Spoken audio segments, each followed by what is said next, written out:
এই ছাত্র শিবির কি শুরু করেছে ঢাকা ইউনিভার্সিটিতে?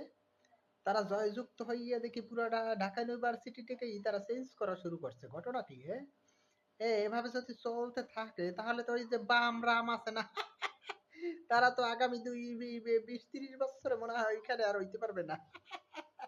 কারণ এই যে ছাত্র শিবির কয়েকদিন 2-3 দিন আগে দেখলাম যে ওইখানে যত ভাঙ্গাচুরা চেয়ার টেবিল ছিল ছাত্র ছাত্রীদের হলে, তারপর যার খাট, ওই যে উলিতে ধরছে, তারপর ভাঙ্গা চূড়া জোড়া তালি দেওয়া খাট, তারপর ওই যে এই নোংরা মানে হলের পরিবেশ সবগুলো পরিষ্কার করে দিয়ে তারপর নতুন লোহার খাট দিয়েছে, লোহার খাট।